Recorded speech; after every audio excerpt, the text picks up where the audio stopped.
Good morning, good evening, good afternoon, depending on your time and zone where you are watching us from. This is Nelly's TV. This is Nelly's TV. We are here to preach the gospel of peace and nothing but peace. Right to live, right to freedom, right to speech, right as a human being. Peace is what we are preaching. Okay, so please, as you come, click the like button, share and subscribe. We are here live. It's a pity we came late due to certain assignments I was having. So as you come, please click the like button. Oh my God, my throat is shaking me. So we have seen what Nigeria is all about. Nigeria is a nightmare. A nightmare. All the same greetings to everybody. Ndewonu onye ọbụla, ndewonu, ndewonu ụmụchukwu, ndewonu. All greetings to all those that went out yesterday to march in solidarity with our indomitable leader, a man full of wisdom, Mazi Nnamdi Kanu. Yes, what happened? We expected it. We expected it because Nigeria is a horrible nightmare that one can never wish to have. That is what Nigeria is. And some things that does not exist in this world exist in Nigeria. You know, those that have the power thought that they have everything, but they don't know that it's just but one day. Whatever that have a beginning has an end. You are jubilating for oppressing the people, not giving them the right for freedom of speech. What is even contained in your constitution? Freedom to protest, peaceful protest, even when they believe in your one Nigeria. What about people that carried your flag? You massacre them. All right? So let us preach this as we go live now. Okay? Biafra is only asked for. Every night and day you're shouting and pointing to one direction. But his own people are blind and saying it's causing division. Tell me why? Someone who sacrificed his life for you and I. Tell me why? Out of sight has become out of our mind. He's asking for nothing and cares about not for these people emancipation. No. But there is a breaking news to those who never knew. Permit me to give you a clue. In the morning sunrise, there is a breaking news to those who never knew. Permit me to give you a clue. The morning sunrise.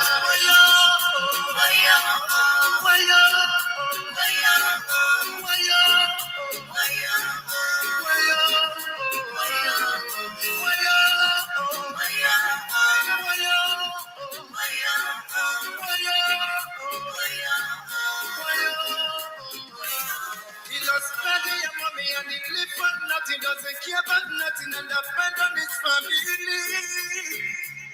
Yeah. Oh. Take your time and think what is going through. He doesn't want to give up but to protect you. Even when they throw him African juju. Oh no, yeah. Free up the cannon now. Let me know you see. Free up the cannon now.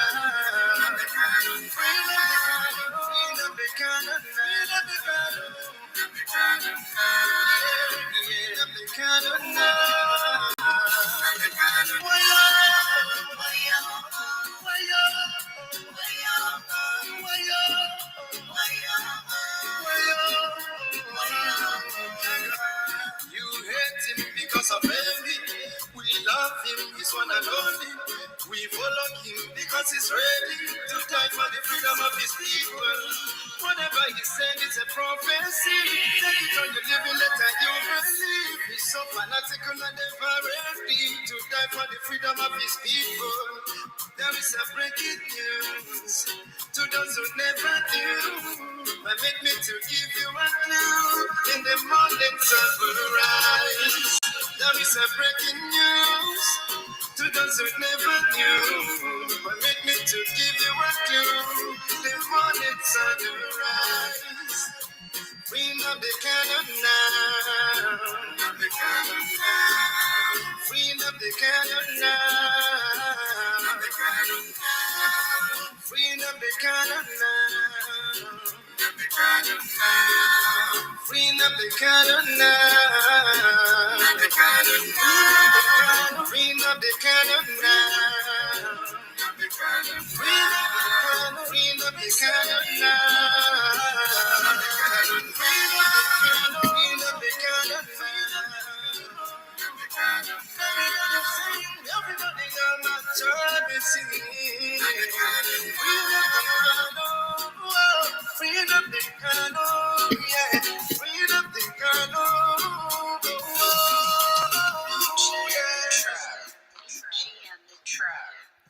All right.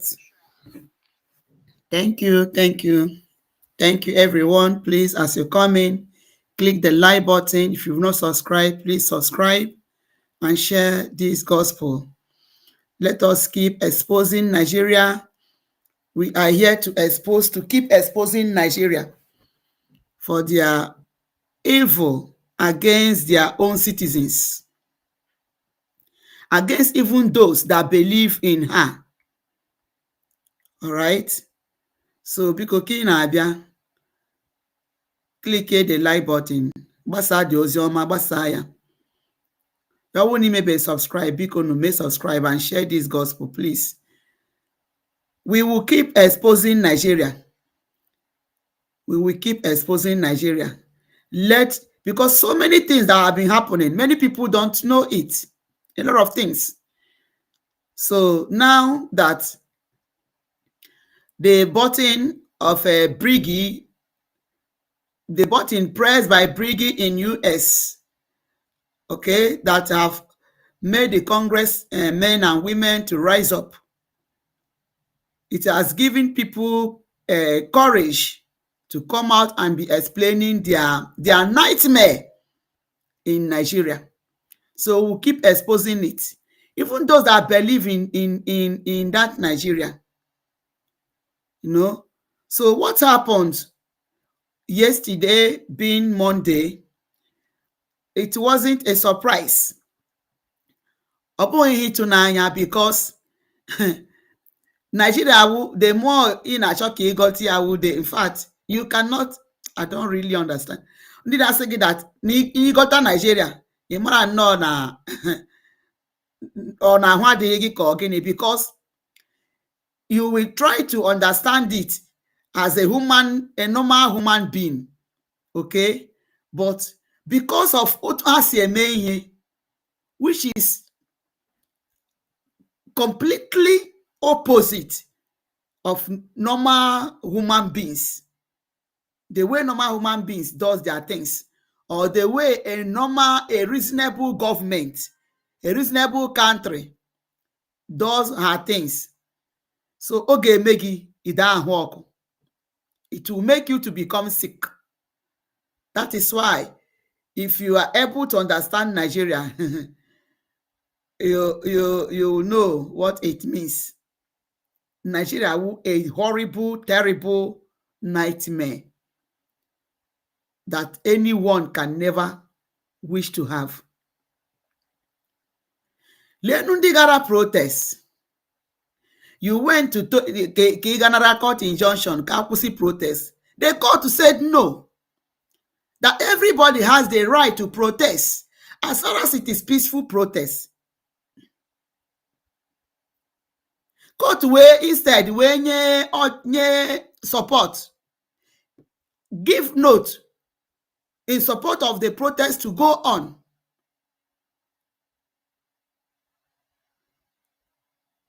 and nobody was. In fact, what are they even speaking? Most of them wouldn't believe in Nigeria. But fighting for justice, natural justice, for the people and emebu, for the people that have been, a lot of people that have been detained illegally, just like Mazi Nnamdi Kanu, who was even adopted, kidnapped. Gịnị ka Nigeria mere? Achịpụta. So Nigeria nwere nnọọ this kind of military, nwere nnọọ police juru ebe niile. They cannot go to Benue. Enweghị ike ịga Benue. They cannot go to Kaduna. They cannot go to Zamfara. They cannot go to Adamawa.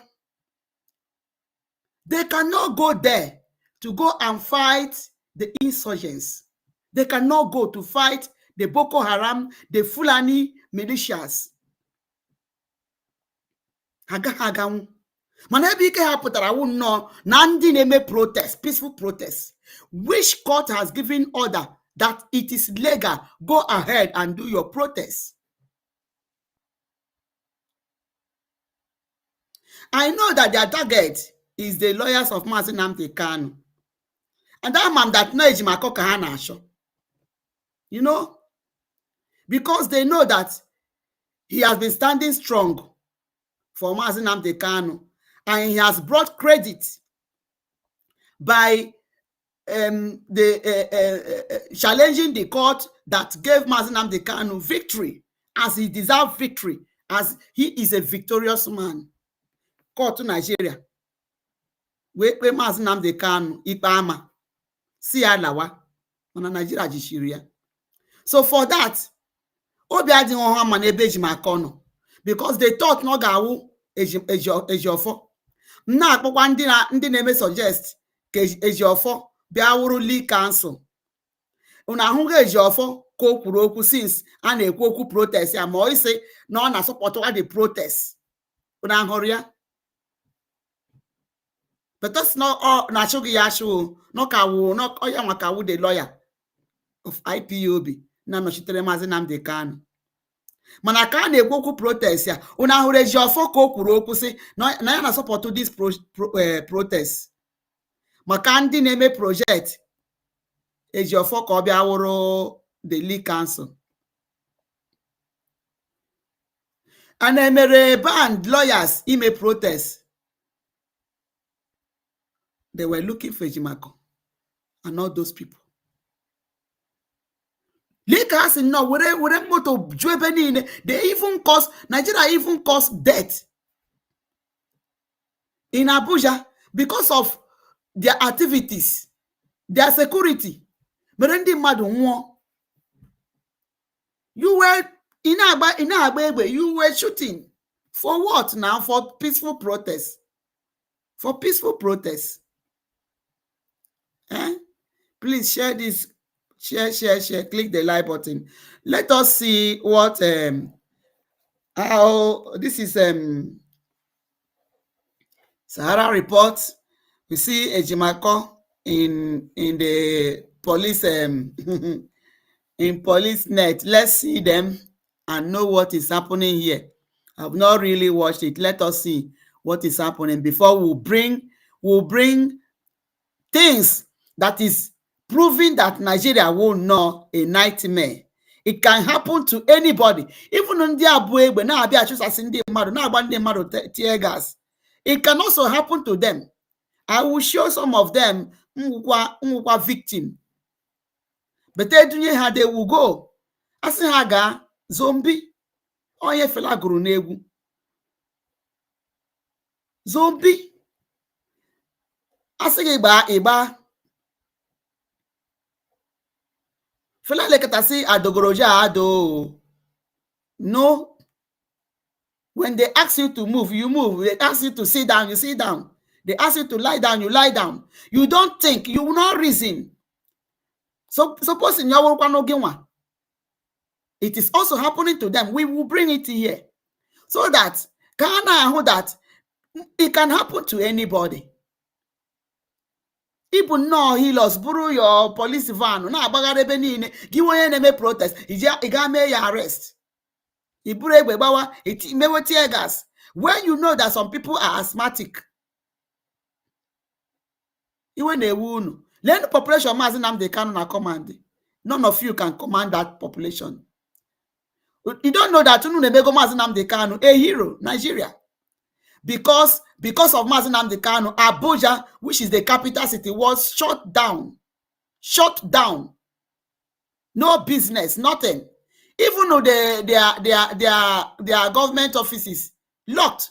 Court to Meshe. Diego. Tech fellow, welcome. They will greetings to you, my dear. Greetings. Wow, from the holy land of the rising sun. They will one day. God bless you. God bless you. Please share this broadcast and click the like button. Please don't forget to click the like button. Click like button. Click and share. Let us see what happened here. No. Hello. Sorry. Yes. We couldn't come earlier because we had to go. So have you seen? This is a lot of people that they picked from this protest. A lot of people. Pack them. No, let us see a lot. Is a show already that came to see them after the protest or something like that. So this is police custody. Look, we in Russia. Ndi osho lenu ndi de were okutogbo n'elu table. Hi, Nigeria. Sorry. Yes. We couldn't come earlier because we had to go and shut down the city. How are they now? Who gave the instruction to detain my people? Who gave the instruction? Oh, yeah. Unilag. Fantastic. What's your name? Great Akokai. They break your leg. So what's the status of the situation now? They have made statements. What are you writing statement for? What did you do? No, what did you do now? He went to fight court processes. Is that a crime? Well, I don't know. Are you the IPO? Are you the IPO? Yeah, detective. What do you detect when Boko Haram full and everywhere? You arrest them. Yes. Are you not aware that killing Boko Haram? Are you not aware? Let me hear this man. Nigeria. Don't talk that thing again. No, don't talk that thing again. Are you not aware that they are killing Boko Haram? Ole ndị na-egbu Boko Haram. Boko Haram na-egbu ndị mmadụ na-achụpụ ha n'obodo. Just imagine. The police dị egwu. Nigeria were nightmare. Hürr1ble. Wisdom, welcome. Thank you for joining. They will.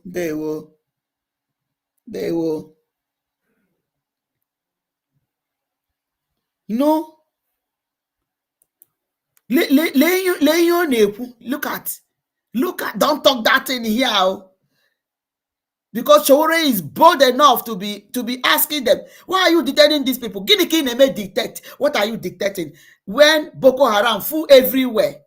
Neme terrorize ndị mmadụ anyhow. Na-egbu ndị mmadụ. Hi God. I saw a video.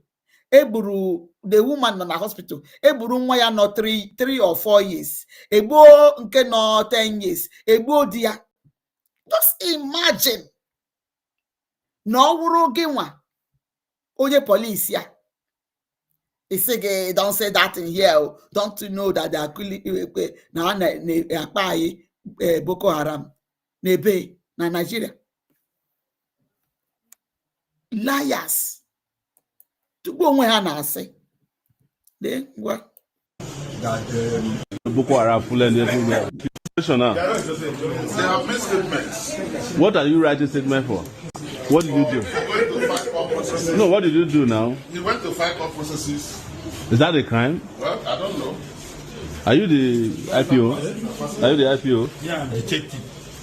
What do they detect when Boko Haram full and everywhere? You arrest them. Yes. Are you not aware that killing Boko Haram? Are you not aware? Boko Haram now. I'm not aware. Barrister. I understand they have this ground who do it. That's tell us who. Is it the GC which for me? The DC or the CP or there's where do it? Yeah. Oh yeah. We don't mobilize come here with that now. We're ready for them now. We didn't want to come before because we had to go and shut down Apple and Gudu. Yes. Okay, yes, we just let's go.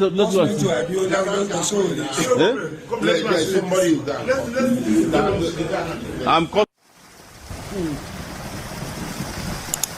Oh, okay. So how we go here? I'm caught. Oh, God.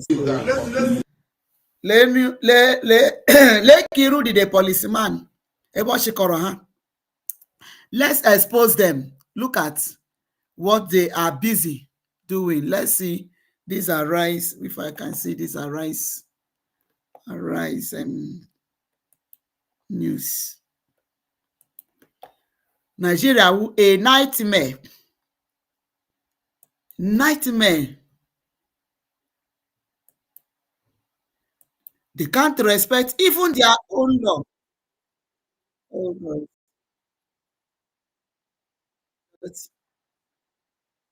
Okay. Matters arising. Okay, so let's see this. Let's see what happened. Ebendi Madune go see their grievances and their pain. You know, let's see here this yeah. Matters arising. You are joining them. Matters arising. This man. Matters arising. Yes, we are finishing them. I'm following him. Yes. Finish them. Well, See why your favorite color is red. Tell me. Pepper red. Yes. What's trending by focusing on reaction. Well, all right. Well, good morning to you, viewers. Let's begin what's trending by focusing on reactions to the hashtag Free Nnamdi Kanu protest in Abuja and the southeast states led by activist Omoyele Sowore. The protest brought activities to a near standstill on Monday, October 20th, despite a court order and police warnings. Security operatives fired tear gas and gunshots to disperse protesters in Abuja who are demanding the release of the detained leader. Imagine being able to build an app with your name on it, just by thinking about it. Meet Base 44. Of the indigenous peoples of Biafra. In Abuja, the protest began near Transcorp Hilton with protesters chanting, "Free Nnamdi Kanu now." What do we want? Free Nnamdi Kanu now! What do we want? Free Nnamdi Kanu now! Free Nnamdi Kanu!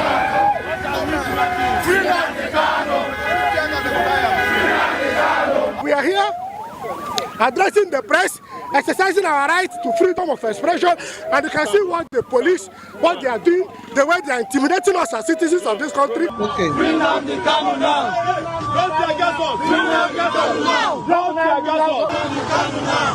Nnamdi Kanu now! Nnamdi Kanu now! Let's go to Beggar. Imagine.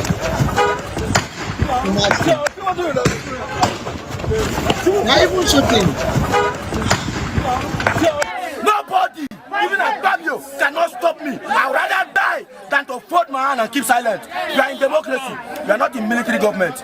Even during the military government, comrades like Sowore protested. We are in democracy, so I have every right to protest. Look at it.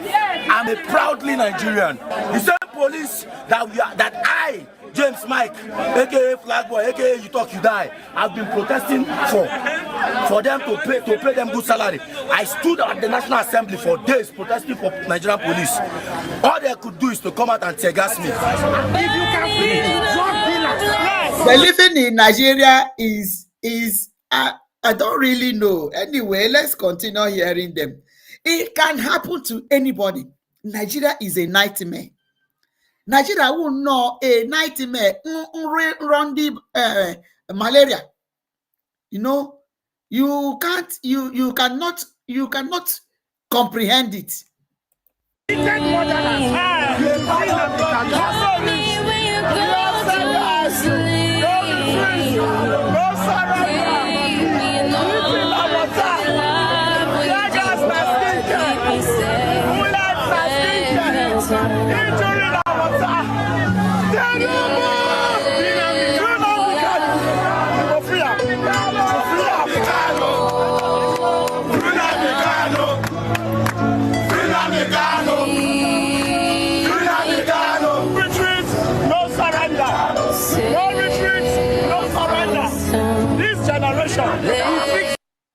Of protesters mobilizing Abuja by one of them as a shambolic participation. May their souls continue to No surrender. No retreat, no surrender.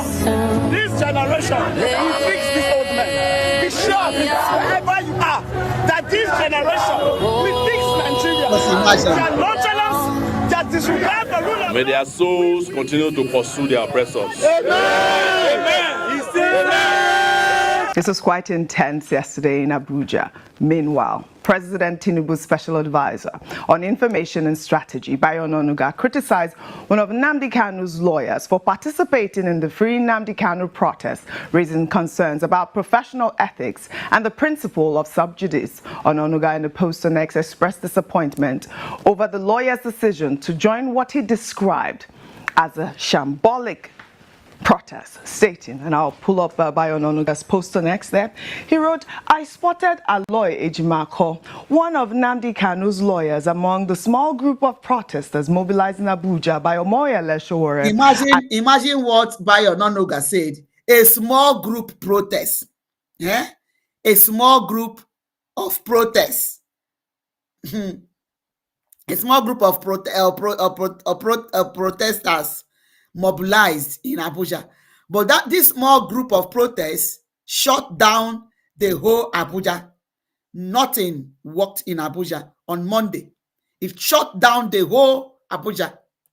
I wonder what Mr. Ejimako was thinking when he decided to join this shambolic protest. As a lawyer, he should be aware of the principle of sub judice, particularly in relation to the ongoing treason case before the court, rather than focusing on preparing a strong case. Mr. Ejimako has resorted to extra legal tactics, joining a career anarchist. He describes Sowore as an anarchist to influence the process. Legal authorities should consider appropriate sanctions for unethical conduct of the bearded lawyer. And of course, you're laughing there, Rufai, you're laughing. You're laughing. I'll give you the opportunity. Yes, he called him an anarchist. Well, in response to Ononuga's comments, Sowore stated that there is no law against a lawyer joining a peaceful protest, and that if Nnamdi Kanu is not released, even senior advocates of Nigeria will join the protest. Let's take a look. The lawyer is a person, and the same right as if they don't release Nnamdi Kanu, yes, senior advocates of Nigeria will join this. Yes. APC, police, doctors will join this protest. Yes. Even surgeons, like people who say no get time, nurses, everybody will join. We'll join. We're about to announce another date, and that one will be bigger. It will be the mother of all protests. Exactly. So they have a chance now. You know, when we were saying it, they thought it was a play. They thought it was play a few days ago when we say we are going to shut down this Abuja. Nothing happened in Abuja today. Even the judge that gave the order that we should not do protest, asked us to come back to their head, he did not sit. He couldn't make it to his office. So we are not playing. We are not playing, but we are working together. Our protesters, the legally arrested protesters. All right. He's claiming there's going to be another protest that he describes the mother of all protests, and he has yet to announce the date. But Hürr1ble was on our nightly news program, Primetime, where he confirmed that Nnamdi Kanu's lawyer, Ejimako, and his brother were arrested. Rufai, I know that you want to speak on this, so I'll give you the floor. I mean, the lawyer has been arrested at this moment. Hürr1ble is saying that the prison or the police station or where the lawyer is being kept is like a dungeon. That's what he said on Primetime yesterday. Very sad. And please, they should be let free. I mean, because they protested. I mean, once you arrest them, you take their filings and everything. Please just let them free. Second, the one I want to laugh about is what name did Mr. Bayo Onanuga called? Hürr1ble. No, there's another. Is there something anarchist? He said he's called him an anarchist. No, I want the exact. I want to laugh very well. Persistent anarchist. Was it persistent? Is it persistent anarchist? I want the exact word because that word is really intriguing to me. You know what? I want the exact word. Tell me. In the 90s, when Hürr1ble was protesting at Student Union activists, and Mr. Bayo Onanuga with his paper was supporting Hürr1ble there because the protests, they were all together. Hürr1ble was not an anarchist then. No. When they were all together, didn't Hürr1ble come out recently to say that even Mr. Bayo Onanuga played a fundamental role by supporting the career anarchists? So when they were protesting against June 12th, that Mr. Bayo Onanuga was part of against the military, Hürr1ble was not a career anarchist then because the protest supported them. He is now a career anarchist because he is moving for a protest of freedom of a man that committed no sin, because he is an Igbo man. That is why Onanuga will be bold to call Hürr1ble a career anarchist. That is a small group protest. But this small group protest shut down the whole of Abuja, capital city of Nigeria. Onwege anything emere na Abuja. The lack of Mr. Bayo Onanuga giving Hürr1ble coverage in his paper then, he was not a career anarchist then. So it is today now that Mr. Bayo Onanuga now remembers because he's in a government that they are presenting as opposing what Hürr1ble is today he remembers. This Nigeria will bust your mind, please. You know sometimes they say, if you live long enough in this country, you will see rubbish. You see, the truth has to be said. When interest does not align, these are the things. These are people I respect so much. Mr. Bayo Onanuga. You know why I respect this man? He had so much fundamentals then. He was told to come and apologize for something, about a story or something. He said never. You mean Bayo Onanuga? Yes, back in the 90s. No, I'm talking. No, it's not now. I'm saying history. Okay. Back in the 90s. That's why they left Concord. And they went to set up the news then. Him and the great Babafemi Ojodu, they were told to come and apologize. I said, no, we're not going to put in a word. They stood for their conviction. I will still always remember and respect Mr. Bayo Onanuga for that. Because they were those that were in the midst of struggle in this country. But today, like I asked, what changed?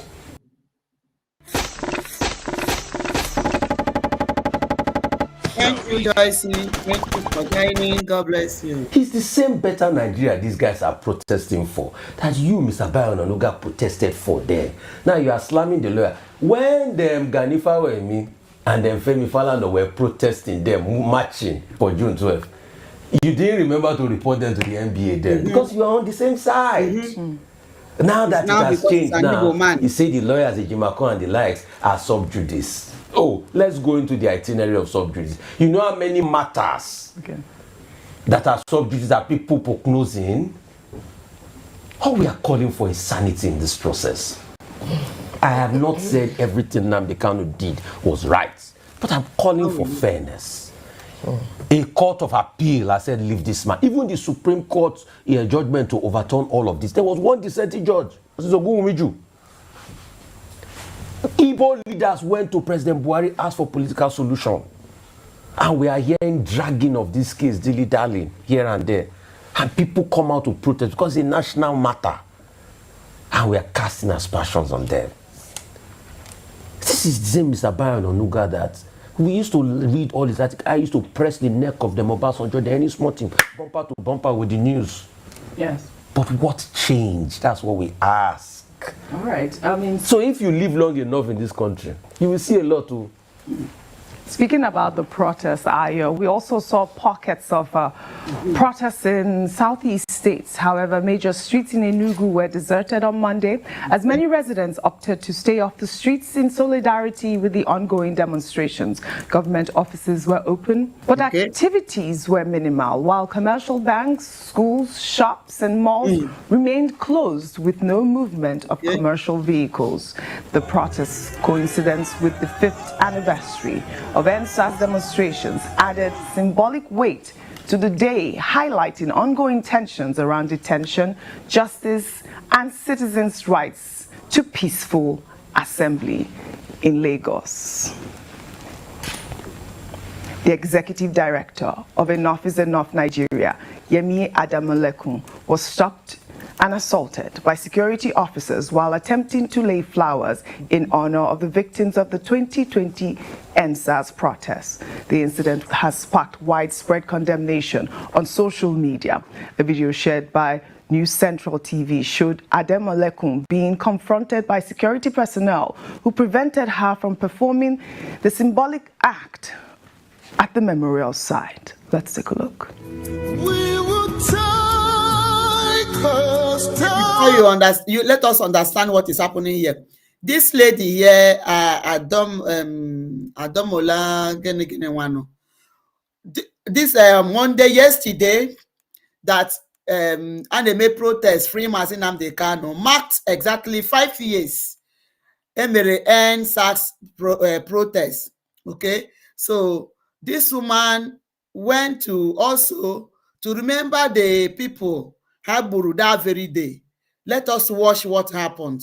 Nigerian police, Nigerian security personnel will know how Boko Haram in na etiti ndị mmadụ. Very, I don't know. Anyway, let's go.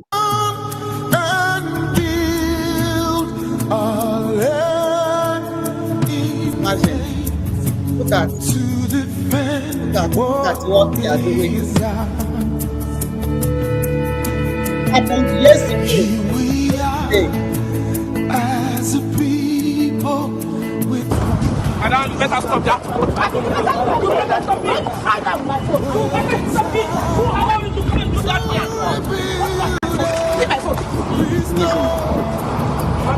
Keep moving. Keep moving. Imagine. Keep moving. This happened yesterday.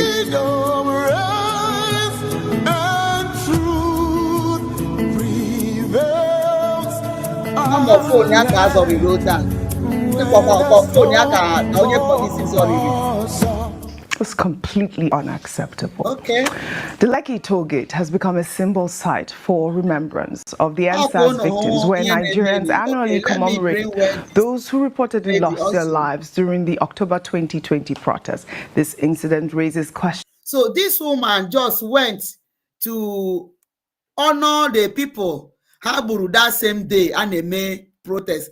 And say yesterday was a remembrance of it. So, but look at the embarrassment with the Nakandi police that same yesterday in Lagos. In Lagos. Oh, kono obodo. Nigeria, onwegi ihe ga-eme ka Nigeria dịkata mma. Onwegi nnọọ ihe ga-eme ka Nigeria dịkata mma. Ndị ọbụla na-asị Nigeria anyway, they never protest. They are still saying that it is their country, okay? But that thing is just no, maybe to please the people. Even as you're pleasing them, will they leave you? No, they are still oppressing you. Just imagine embarrassment, okay? So when one of them who could like so that. Let's hear it. Okay. So let me see whether it's here. It's painful to watch this shit. Oh, Nigeria. Let me see what I... For honoring the victims. Well, Deji Adeyoju also condemned this. He wrote On X, I condemn the harassment of notable human rights activist Yemi Ademalekun of Enough is Enough Nigeria by the ever senseless security agents who have no respect or regard for human rights in Nigeria. And that's the actual point. Who authorized this move, actually? Because I will really doubt that this was an order that you should have no one in that area. I mean, I don't know if you have gotten any response from the Lagos state government as to why this happened to Yemi. She was just going to lay flowers. Yes. I actually called earlier on that we need a statement and a response from the Commissioner of Police, because she mentioned, as Yemi Adamolekun mentioned, that he drove past the toll gate to the convoy of about 15 vehicles. As Jim as order given to the police to contain or to maintain peace and order in the state. But before I come fully to Yemi Adamolekun's story, OJ, let me just say two statements on Nnamdi Kanu's one. Number one is that the government is actually succeeding in making him a hero. And a number of people have said that they might not necessarily agree with all that he stands for, but by denying him access to justice, they are actually making him a hero. And a lot of people who stand against unfairness and injustice are coming out to speak against it. The second is that Nigeria has lost too much as a result of his consistent incarceration and the lack of respect of this government of the rule of law. I say this because we have lost so much money with the sit-at-home order every Monday in the Southeast, which could have been averted because this is Enugu. Look at Enugu. Ebenine.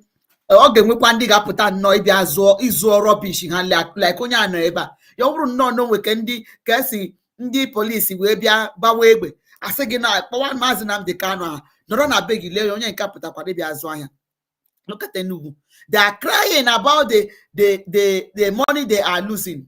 That is their problem. No. And here kind of make campaign. Let there be total lockdown every Monday. Can Nigeria lose with that money? Let them be losing that money. It is our money. It's our money, which they are getting and they may extract from us. Yet, we are not valued. Okay? The same treatment given to bandits and terrorists in the north who actually committed crimes, who actually killed people, whereby they granted them amnesty and they are negotiating with them, and someone who is allegedly a terrorist is starkly different. And this is the selective justice that Nigerians are crying out for. What I want to just say as a sound of warning is that let us not let this thing get out of hand. We've seen the day of protest. It means that the people are not backing down. There's only as much as you can push people back against the wall, but let the government do right and obey court orders with regards to Nnamdi Kanu. This cry has gone on for too long. Now let's move on to what happened yesterday at the toll gate. Okay, so that is just this one. Okay, no. Manon allegedly. You people can never say the truth. I think you have shown the Fulani militias. But in the very may protest, just a man that placard, when they may protest, the police will surround there and not placard. That's that's the problem. All of you media on the same thing. Now he said allegedly. BBC World BBC. Instead of them to say the truth, because BBC will know a person that is a bunch of liars. BBC now they cannot say the truth. Even as the whole world is speaking of what is happening in Nigeria, how Nigeria is spying their own people. Yet BBC cannot put up. They cannot call a spade a spade. They are still passion from what our Minister of Information was reading, what they are right up there, he was explaining yesterday. I was just imagine, I was listening, our Prime Minister reading that. Let me imagine, BBC, but I say that in the honey because of that their wayo has not waged up Nigeria biasia yike ekwe ha kwu eziokwu. But my BBC onu nchagala. No. Thank you. Lekan, you're welcome. Thank you. You know, that is the problem. You people cannot say the truth. No, I say that it can happen to anybody. Nigeria is a nightmare. Even Mandi police, look at the woman who was a mayor embarrassed. No. Look at the same police. Nabia name abandoned Hürr1ble. They say that they were not shooting when Anna knew Hürr1ble. Okay, let me bring this one. Can you know how this country they are protecting it? Just imagine what people are passing through in this country, in that country called Nigeria. No. So look at Ejimako Biarime protest. Just tell me what MNK. What wrong for someone to protest? What wrong is that? What evil? Let's listen to Aaron Ndianeme. Let's listen to this man's story. Okay. Something some of you really sad. This is his story. Something dramatic happened. They now ask me at night that they want me to do something for them. I should help myself and help them. Then they know that I'm just a driver for this journey. He said I should testify that the security police killed the man, the owner of the vehicle. I started crying at the court at that moment because that was when I knew what was before me. The very first day I entered the prison, it was another world entirely. The first food they served me was the first torture. When they brought the soup, I knew I was in soup. Hi, I am Chinedu Eze. I was framed up by the Nigeria police officers in 2005. I went to the prison and spent 14 years on awaiting trial on a case of armed robbery, culpable homicide, and conspiracy, a case I knew nothing about. And I am here to tell you the story. This is my story. Oh my goodness, sir, I can't believe you spent 14 years in prison for a crime you did not commit. Can you tell us about it? Yes, sometime in 2005, I was a driver to a certain company here in Abuja, Jabi precisely. So my duty, I was a special driver. My duty was to convey a vehicle to long distances for those who cannot drive to long distances. So by November 2005, a man came to the office with a police security that was with him to register for a journey to the northern part of Nigeria, Sokoto State precisely. So their journey was registered in the office, and the chairman assigned me to drive the vehicle. So I drove the vehicle to Sokoto State. We got to Ilela, and we met a checking point, police checking point, and they intercepted. Please don't be in a haste to go. We are trying to expose Nigeria, how Nigeria is a nightmare. So we'll keep bringing their mess up. People, go to feeling they're not just normal. They can. A lot of things are happening in that country, that contraction, that zoo country. So many things may happen which people don't know. Let's just hear the deal. This man no. Us and requested for the particulars of the vehicle. The man gave them the particulars of the vehicle. So after going through the particulars, they returned back to the man and said, "Where is the custom duty of the said vehicle?" And from there, an argument ensued because the man challenged them that they had no right to ask for custom duty, that it is the duty of custom to demand for custom duty. And the police said, in their usual manner, are you teaching me my job? Do you want to tell me how to do the job? And from there, he slapped the man. In the presence of the police security that was with him. So, but based on number, one police security that was with him cannot overpower about 7 police officers on checking points. Yeah. So when he slapped the man without wasting time slapped back. They can't even respect their own person. Edinyere onye police kosoro this man for security. You know, but they will not even respect themselves, their own. Now, are you a custom officer, police officer, or was a custom officer?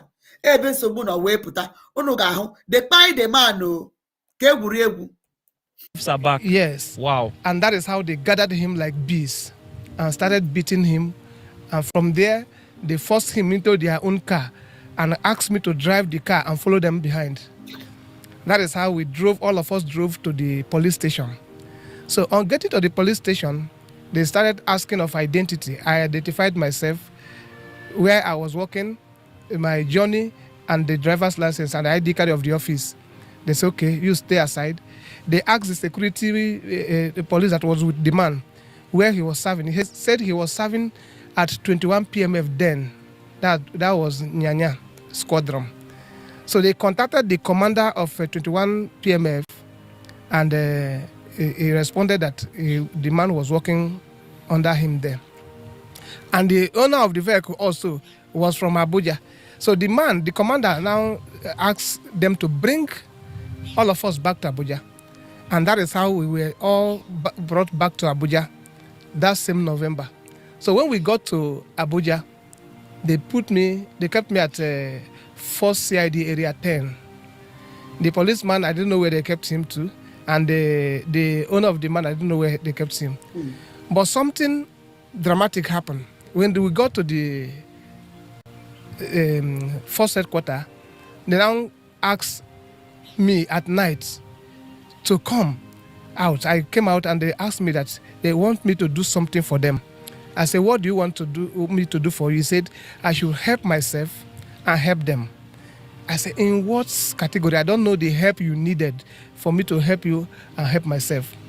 He said, okay, that I should help them, that they want to use me as a prosecuting witness. They know that I'm just a driver for this journey, but they are going to use me as a prosecuting witness against the security police that follow that man. I said, how? He said I should testify that the security police killed the man, the owner of the vehicle, in order to do away with his vehicle. Wait, I say, wow. The police officers. Just imagine. I don't want to talk too much this evening. Or just no kind of play the atrocities in the Nigerian committee, the evil kind of play a corner. I don't me quote to talk. So kind of just imagine what happened here. Just imagine. We're asking you to accuse the security police guard of that your client. Yes. Evil. Wow. That he killed the man to go away with the vehicle. I said, no. I said, I cannot do. I saw it too risky and too dangerous. Moreover, it's not good to level allegation on an innocent person. So I said I was not going to do it. And one of them told me, he said, look, we want to help you to go back to your office tomorrow morning. It will help you and you will help us. But if you refuse to cooperate with us, you will regret your life. So I thought it was just a mere threat. I never knew it was something that was going to keep me in the prison for so long. So I told them I was not going to do it. First thing in the morning, they went to my office and invited the chairman, the secretary, and the treasurer. And they asked them to bring the diary, the official diary where the journey was registered in the office. They brought it to the station. When they came to the station, the police collected the official diary from them and told them to go back to their office. That when they finish their investigation, that tomorrow morning they will send me back, that I will come back with the official diary. They deceived us all. So the chairman went back to the office with the other officials. The following morning, very early in the morning, they moved me with the police security. They moved both of us to court without telling my office. I didn't even know my offense until we got to court. When we got to court, standing in the dock, they started reading a charge against me that you, Mr. Chinedu, conspired with this police officer, that is the security to the man. You conspired with this officer to kill this man and to go away with his vehicle. Jesus. Imagine. I started crying at the court at that moment because that was when I knew what was before me. I started crying and I was telling the judge, no, it is not true. It is not true. This is not what happened. What's the Nigeria is a nightmare, a terrible nightmare. Obodo. That is Obodo nwere a president, nwere lawmakers, nwere everything. But look at Leudika Mponaru n'obodo. So the judge is Justice Talba Abubakar. He's now in appeal court, Ibadan. So what did the judge say? So now the judge said, no, don't worry, you have a lawyer. And that time I didn't even have a lawyer. I was not pre-informed. What about your company? They didn't even know that. Why won't they know? What kind of company is that? No, they didn't know that I will be taken to the court. They have told them to go back to the office, that I'm coming back with the official diary. So when they went back to the office in the morning, early morning, they are still expecting me to come back to the office. They moved me to court. So nobody was preparing for me to be in court. No lawyer, nothing. The office is not even aware that I have gone to court. This is pure evil. I am telling you. So they started reading that thing that I, Chinedu, I conspire with a policeman to kill the owner of the vehicle in order to go away with his vehicle. I told the judge, I said, no, that is not what happened. The judge told me, say, Chinedu, just calm down. A lawyer will speak for you. Imagine. So one lawyer stood up in the court and said, I will stand for him. I was trying to tell the judge that this is what happened. Even my officer are not even aware that I'm here now. And the judge said, just don't worry, calm down, just take your plea. Are you guilty or not guilty? Imagine. And I told the judge, I'm not guilty. It's okay. That is okay for now. He wrote that I'm not guilty. And then he said, now remind them for prison and bring them back. Why won't them listen and hear the story? Nigerian legal system. Muramu. Ndi Fulani, there is with everything. So. Back in 2 weeks' time. That was the beginning of my journey of misery. Jesus. So that was how you were sent to prison? That's how I was sent to prison. My office got to know that I was already in the prison. Before they knew, I was already in the prison. So they started, and then the way the police packaged it, one of the issue that... Do you know this police officer's name? Yes, I know their name. Please mention their names. One is Abayomi. I think I've forgotten the second name, but one is Abayomi, one is Abaze Emmanuel. Which police station in Abuja? That was a first CID, Area 10. Area 10. Yes. Which year was this? It happened 2005. Who was the DPO there? No, it's not DPO. They are not using DPO. It's state CID. Yes, okay. Yes. So I don't really know their ranks. But this is really sad though. Imagine this was your dad. I am telling you. So that was how you started your journey in prison. And that was how I started my journey in prison. And you know what? One of the most painful aspects of it is that I had a daughter of 6 months then. Okay. So the person, I was into a relationship, preparing to get married, and then we had a baby along the line. So our baby was just 6 months. This lady, did she know that you were in prison? She knew when I was already there. A warder, the prison official contacted her that I'm here. That's how she got to know that I was in prison. Because she was just expecting that I've gone to work, I will come back, and night come, morning come, night come. She didn't hear from me. No news, no trace. Jesus Christ of It's Nazareth. like I was stolen out from her and from every other person. So I was there in the prison, adjournment upon adjournment. And as an accused person in Nigeria, you don't have a right, when you have just taken your plea that I am not guilty, you won't speak again. It will now be prosecutor to start lying to the courts, have evidence. I will bring evidence tomorrow. I will bring evidence next tomorrow. Sometimes for 4 years, I will not see the judge. I will not use my eyes to see the judge. Imagine. That is handling my case. Oh, Bodo.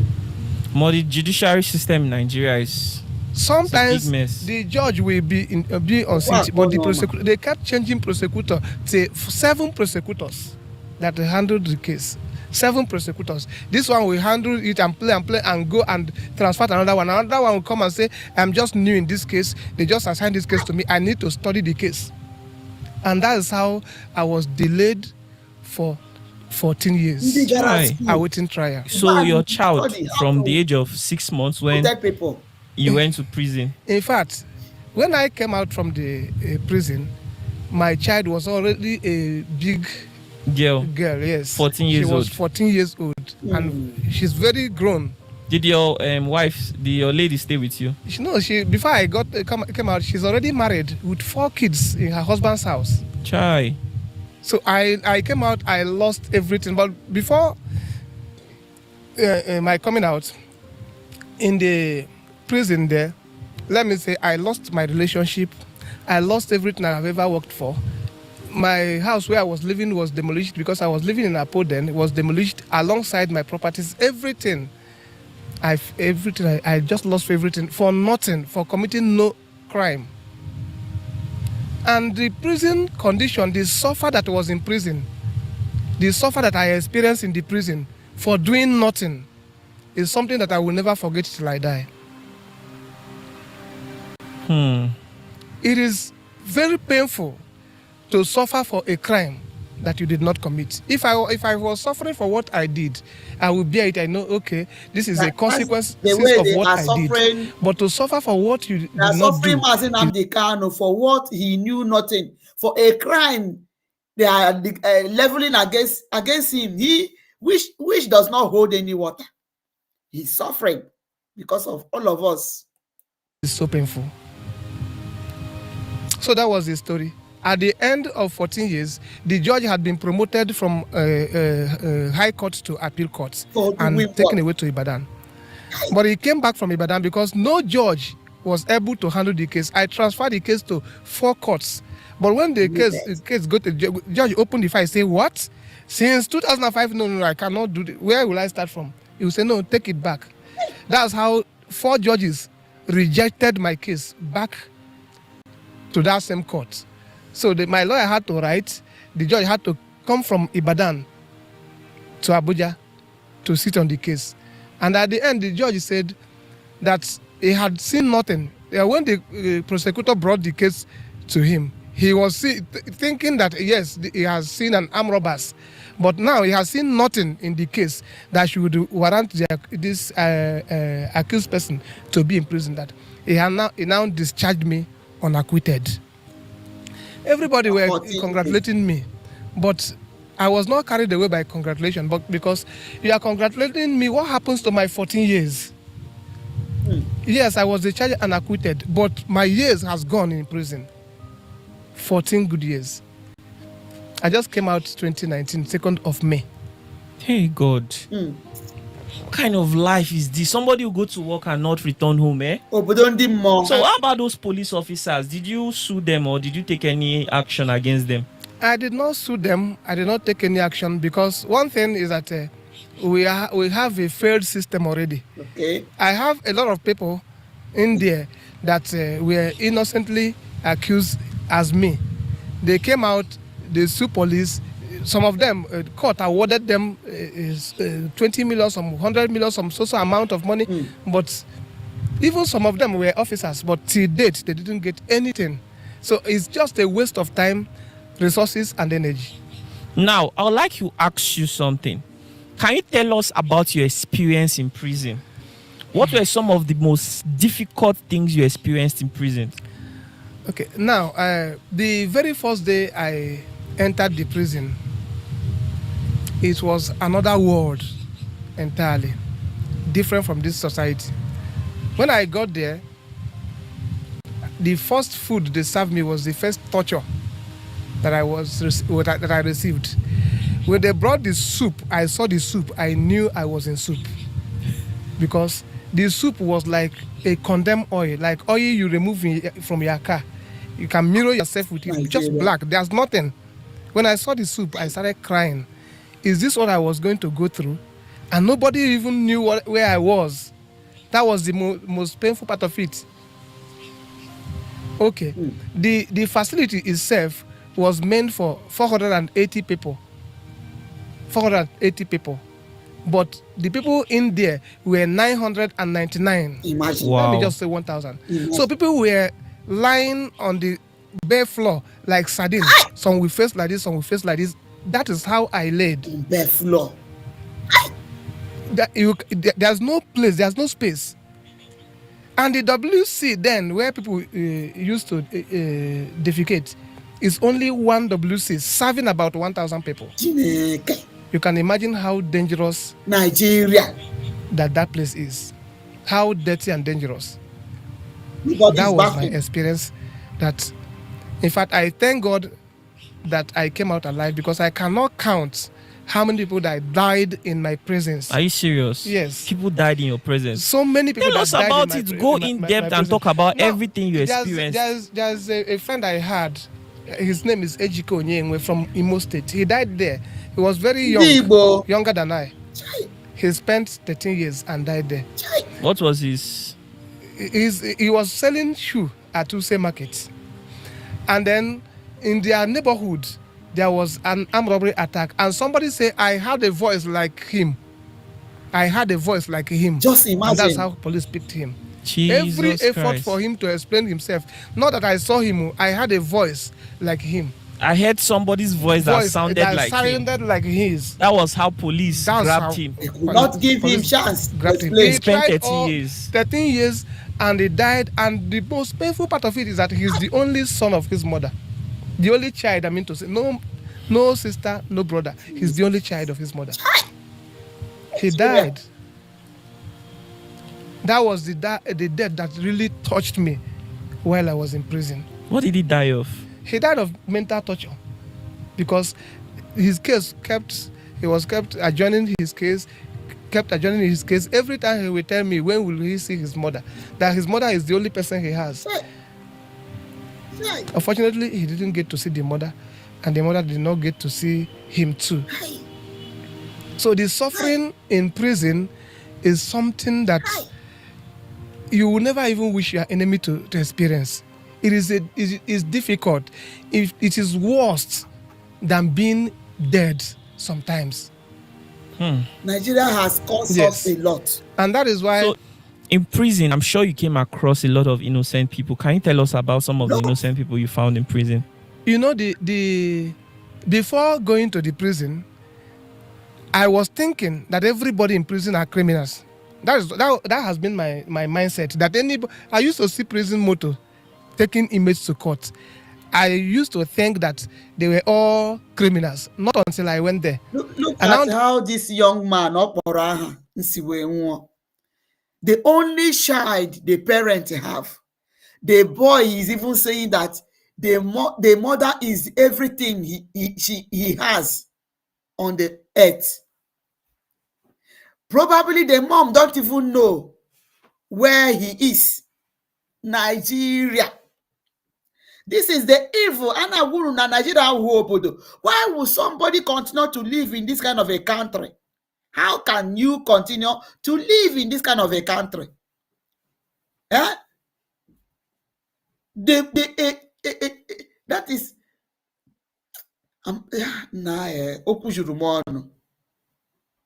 shambolic obodo. Ọnọnụ ga-apụta na-akpọ protest shambolic, causing Ejimako and Showore, whereas the obodo on a protest is a shambolic obodo. Terrible nightmare. Just imagine what is happening. Discover that if I'm to do it by ratio, is 80-20. The innocent ones will be 80, while the 20 ones will be guilty. And that's why when you get to the prison, it is awaiting trial that are higher, because most of them they didn't commit any crime. No evidence To prosecute them. So the prosecutor will just use trick to waste their years in prison. Then at the end, they will still come out. What is prosecutors? How are they able to sleep at night? How is God able to even bless their family? And I'm just worried about, like, I am not sure that they are blessed. You can be getting money, but you are not blessed. The blessings of God is something that maketh rich, and there's no sorrow attached. Most of them cannot sleep. Most of them cannot sleep at night because of the evil because they knew quite well that the IPO is telling them the lies, but they will connive and conspire with the IPO to prosecute an innocent person in the prison. What are some of the corruptions you experienced in prison? Well, we say that the prison officials, they are not saints, but they are not bad in discharging their duties.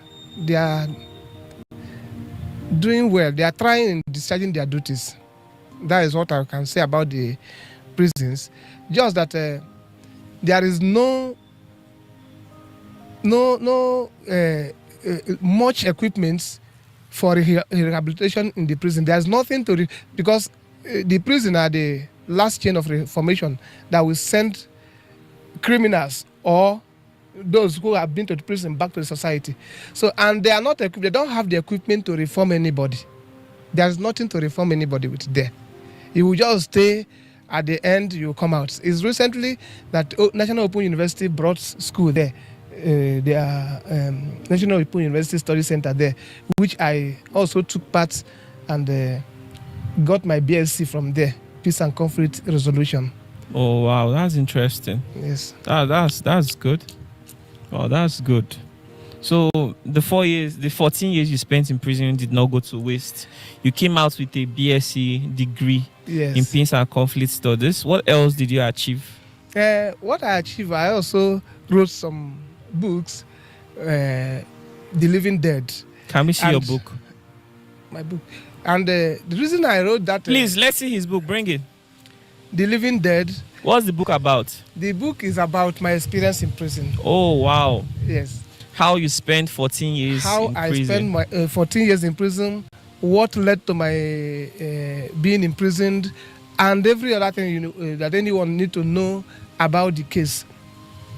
Now, the Living Dead is that when you go there, people are living, but they are like Nigeria, dead people. They are not land existing. Of the dead. There are people that have been there for years. Like I was interacting with somebody that just came out on Sunday, last Sunday.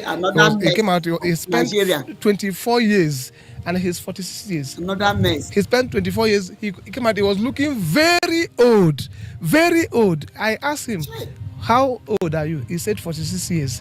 But he spent 24 years in prison. So that 24 years has shrunk him and turned him to an old man because of the prison condition. That one just came to this world to suffer. For doing nothing. Because he went to prison when he was in his 20s. Yes. And came out when he was almost 50. Almost 50. So his and the average lifespan these days is not more than 60. Highest 70, highest. Highest is even 65 these days. Okay. Can you imagine?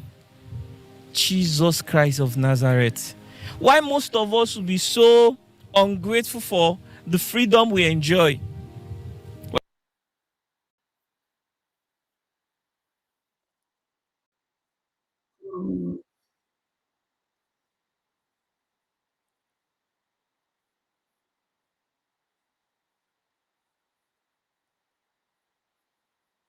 Okay, so it's quite unfortunate of what is happening in that country. It's quite unfortunate. So let us see this one and hear his own side of the story. The policeman did not know n'oge with that kind of experience. Leenu ndị otu ya the same ndị uwe ojii wee gbuo nwoke mmadụ wee were ya bodo with another person, the bodo the driver bodo ya nwa ha baa na ụlọ nga for committing no crime. Somebody anọ 24 good years committing no crime. Somebody anọ 13 good years and still die there. They will bury the person. They will not even let the people know.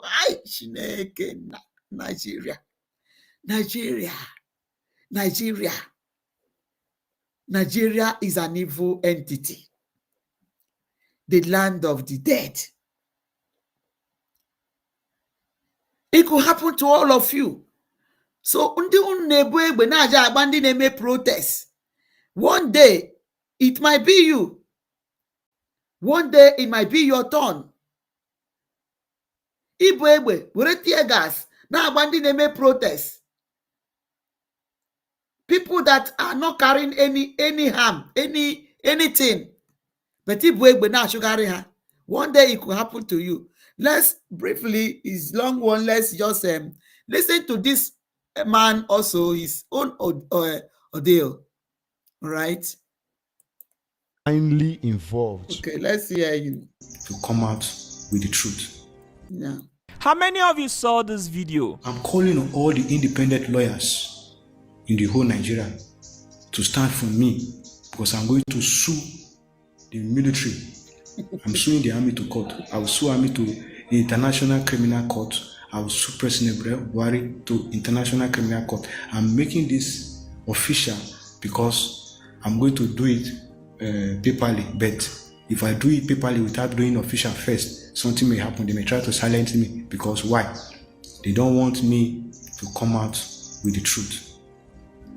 This country has suffered too much that we don't just have to keep quiet and watch anymore. House notes that on 22nd of June, Class Corporal Martins from the 8th Division Sokoto of Nigeria Army. Please click the like button. Made an online video wherein he condemned the lackadaisical attitude of the security chiefs towards the incidental attacks and killings of innocent Nigerians by Boko Haram and other armed groups in the northern part of Nigeria. So this guy who was in the Nigerian army decided to make a video about what was going on, and the Nigerian army did not like it. So they arrested him for more than 3 years alongside his beautiful wife. Today he's the only to share his story to the world. Please. This is his story. I was Let's keep exposing Nigeria of their evil. Go after this, the first batch that went, all of them died. No one come back alive. The captain requested for adequate weapon and it was ignored. Some of them were left to rot in the air. You will see dog feeding on their flesh. If you see dog in Maiduguri, you will see how fat, how well fed they are. Very more bloody because they have ate most of my colleagues' flesh. We suffer alive. We still suffer even after our death. Will you say because it is actionable for a man to sleep with my daughter, to rape my daughter? Still, innocent people. Innocent people. Let the protest. Ka police put a no na agbe na tear gas na arrest for peaceful protest to free a man called to Megoro free. Let's hear his own ordeal as a military. They cannot handle what is happening in Sambisa. The Boko Haram da. I don't want to talk too much. I have a problem with my throat. Then I should allow the man to rape my daughter, so that after you have raped my daughter, then I will take the man to court. When I have the opportunity to defend my daughter, you need to see even my fellow soldiers when I was arrested, election and handcuffs. Some of them were even throwing spit at me. But what they failed to understand, that I was divinely involved. I was spiritually involved in this. These were not ordinary. I used to see my dead colleagues crying to me, sending me messages before I even did this video. First of all, sir, what even inspired you to make that video? What inspired me was the experience I had in the military. One of the experiences I can never forget is one of the deadliest attacks at Maiduguri during Nigerian Army versus the Boko Haram. That is the military attack. That attack could have been avoidable or averted because one of the commanding officer at that military, late Captain Sakaba, made request for adequate weapon, but he was ignored. So that attack, though I was not directly deployed to Metele, I was deployed there is a RODF. There's a code operation called RODF, Rapid Deployable Force, at the Maiduguri main town. But we had most of the stories because there were intelligence reports from the most of the intelligence units that the Boko Haram, they are coming to research most of the barrack, most of the strategic deployments. That was 2018 during the time of Bratai as the chief of army staff and President Muhammadu Buhari. And I believe these were politically orchestrated. Now, what really made me what inspired me and I made a vow to do this video was we were after the attack because more than 200 plus soldiers died in that operation, and they were even left to rot in the location. It was only even the captain, the late captain Sakaba, with some other officers that they brought helicopter to evacuate, but the other soldiers were left to rot on the ground. So even we suffer alive, we still suffer even after our deaths. So it's very touching, it's very emotional. When you say that these deaths would have been avoidable, what do you mean? It would have been avoidable because most of the soldiers, when the late Captain Sakaba, that was 2018, I believe if the news will still be on the net now, most of the captain requested for adequate weapon and it was ignored. They were even forcing him, telling him the way and manner. Even applied for voluntary. How will they give? Because they want to protect Boko Haram. So it was purpose. It was arranged. It was targeted to lose most of you.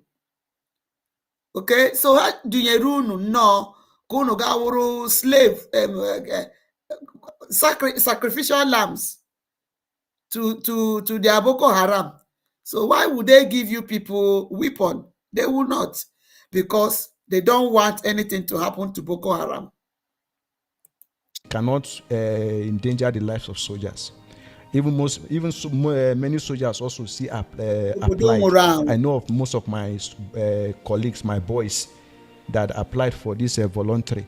They were even arrested. They were detained for some week before Sahara Reporter, Premium Times, and some other news outlets raised the motion before they dropped all those charges, and those soldiers were pardoned. So coming to what really inspired me and made me to make a vow, because when the news was too much, there was a time they arrested one of the journalists on this Premium Times journalist. It's like he make capture or video of how soldiers were buried. That is given a mass burial with the excavator and all that thing. So the army arrested this journalist. Imagine, caused outrage then. Imagine. So maybe because of that they gave us, because there is one order they used to give us, military order, the way evil country.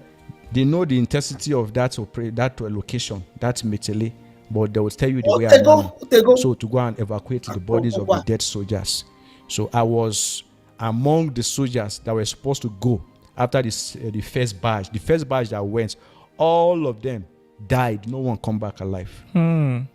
So they now appoint our own batch. That is the RODF and sector 2 at Maiduguri.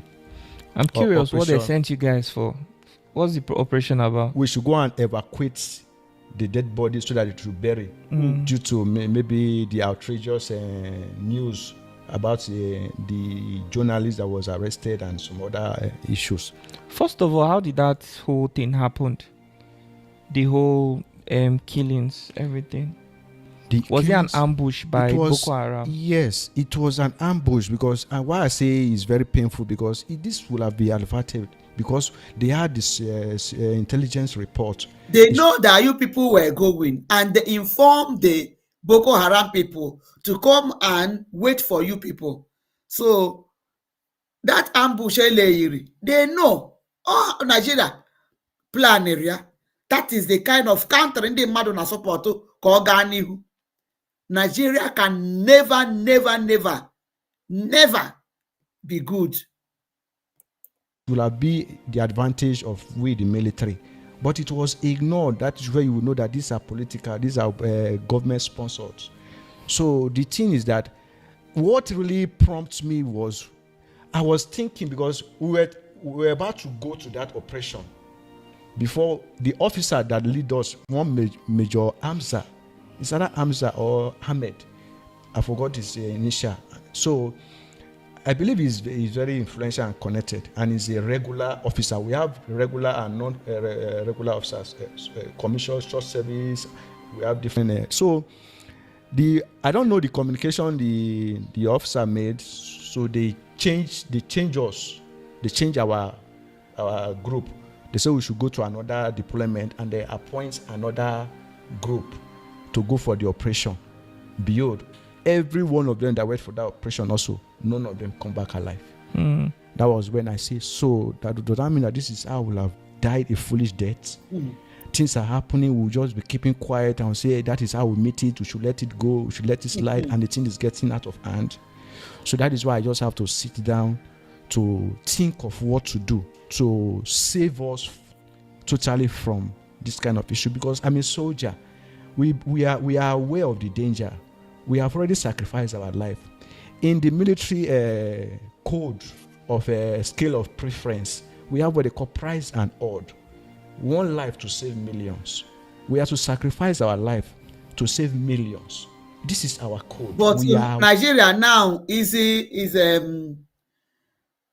opposite. It's opposite. Oh. Instead of that, they will save terrorists. They want to save many terrorists at the detriment of innocent people in Nigeria. Way of it. That is why we took a vow to defend the nation, to defend the constitution. We are not defending the president or the individual elites. We are defending the constitution that guides us, because that constitution is the interest of the general public. So that is the main target. As a sniper, you will not go and shoot at a wrong target. You will be detected so quickly. So that is why you must always focus on the main targets. So I was making that deliberation. Behold, another incident came up again. That was my second one that made me say nothing will stop me from this.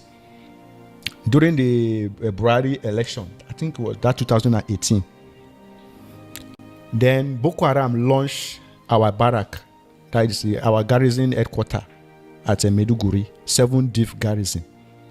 They launched the barrack. Guess what? The soldiers that were affected of this very issue, our authorities, our superiors, they are not even after the soldiers. Do you know what they are after? It is the fragments that was on the wall and the remnant of this bomb that they are after. That very minute, the dead bodies are on the ground, wounded soldiers are on the ground. What they are after, they call we have every corps. The bricklayers, they are called the engineers.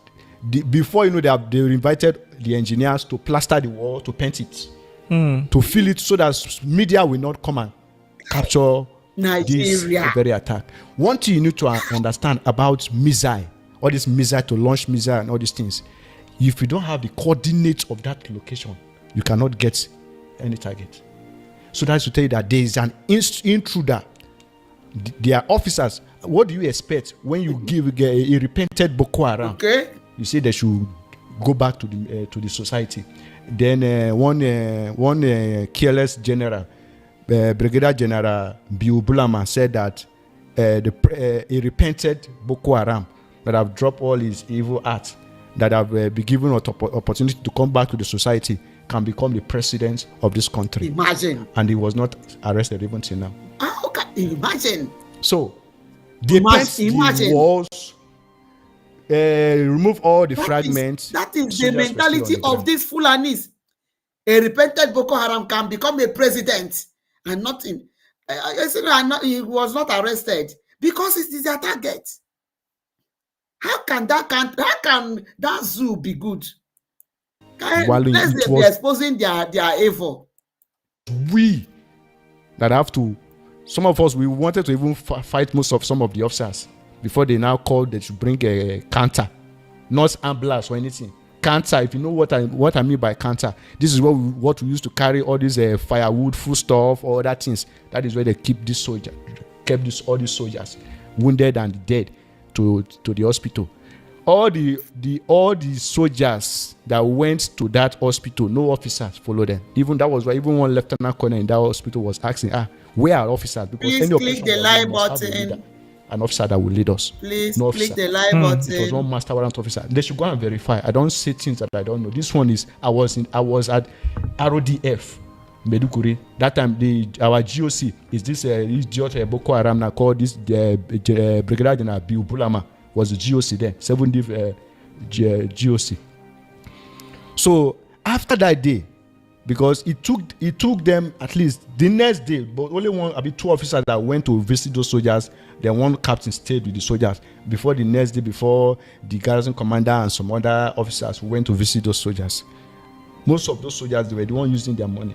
Even some of us were the one that contributed money. If I'm lying, God is my weakness, because I don't talk to please anybody. And I talk because of my conscience and my God, and that is why I'm still alive today, because I was poisoned when I was even arrested when I made the video. So I'm coming to that. So this was what really prompted my action and say, okay, I need to do something. So, but I cannot just come out to just be doing something. As a soldier, you need to calculate. You need to gather evidence. You need to gather information and know how to strike. Because there are so many soldiers that if they would say nothing like social media policy. During that period, that 2018, that was when they constituted our defense social media policy by Brigadier that is General Olusegun Gabriel, the then chief of defense staff. Because why? The worst disgrace, the greatest disgrace of a soldier is when a soldier dies in the front line and is being buried in that front line. It is a disgrace, it's a curse. That shows that the nation do not value you. So you can see, because of their evil acts, because they don't want the general public to be aware of their evil acts. Now Buratai, that is why you see that I have problem with Buratai.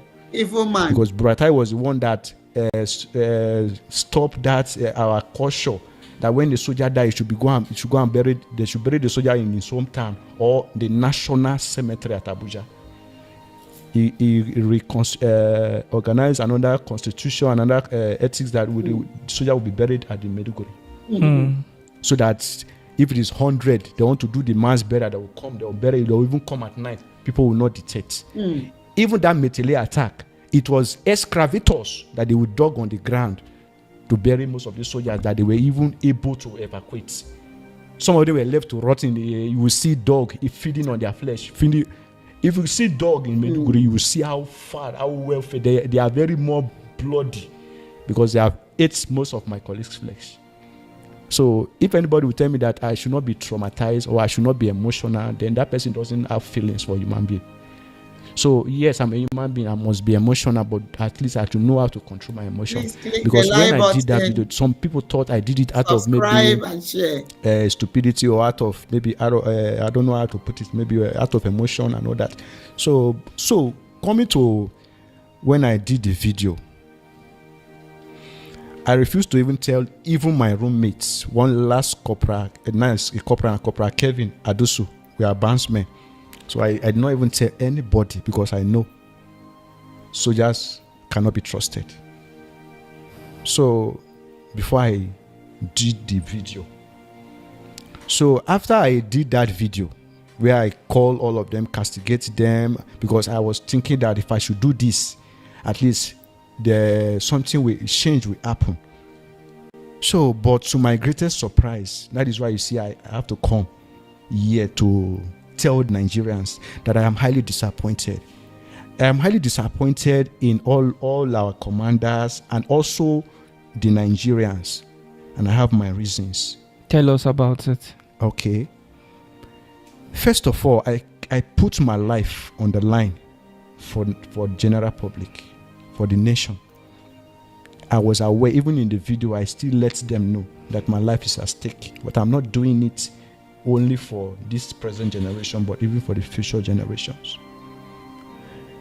It was Ole Showore and the rest of them, Barrister Austin Okeke, Barrister Malcolm, late Barrister Adeshuna Ogulano, were they the only lawyers present or the only people present during that time? But these were the only people. I thought I was even expecting millions of people to even verge, to even protest, to make sure even when I was arrested, they would call me out and give me attention to say, okay, what is the way forward? But people were political about it, some were tribal about it. You need to see even my fellow soldiers, when I was arrested, election and handcuffs, some of them were even throwing spit at me because I'm not a Muslim. Because even as a Christian, I'm preaching according to what the Bible said. So that thing, after even when I was released, I have to drop this Christian religion and I adopt to my own tradition. Because when I read the Bible, because before I don't even have time to read the Bible, but that 3 years in that detention, at least it favored me a lot. Even though I suffered the trauma and everything, I was poisoned. I suffered 1 month and 2 weeks plus. I have witnesses. There's still one soldier there now. Last Corporal Solomon Gideon is still there. Last Corporal Abu Ali, he has been transferred to the correctional center now at Sokoto, is my witness. I suffered. I coughed. You need to see thick blood that I was coughing. They refused to take me to the hospital. Wow. They say I will die there. Shebi, I don't want to hear. Was even some of my fellow soldiers, other rank soldiers, that were Muslims. Some are maybe because Buhari is their brother or Buhari is this. So people are just too tribal, political, too religiously sentimental in anything they are doing. I will not lie to you. I was highly disappointed. But I have to keep myself because I have my self-esteem. Because one, I'm not doing it for validation or maybe for fame or for anything. I'm doing it for humanity's sake. I know that there are still people that still believe in me. So even that is why all till now I'm still grateful to the Sahara Reporter. I'm still grateful to Mr. Omoyere Showore, because because one thing you need to know about me, I don't know how to do politics, and you should know I'm a soldier. I'm not here to do politics or to do anything, but one thing, Nigerians, to be frank with you, I stand for the truth. Nigerians, we are so ungrateful. We are too tribalist, we are too sentimental in so many things. Because by now, that's how they are too ungrateful for Mazi Nnamdi Kanu, who is fighting not just for the Southeasterners, according to them in their zoological country, but for the entire Nigeria. He was fighting for the good of every citizen in that country.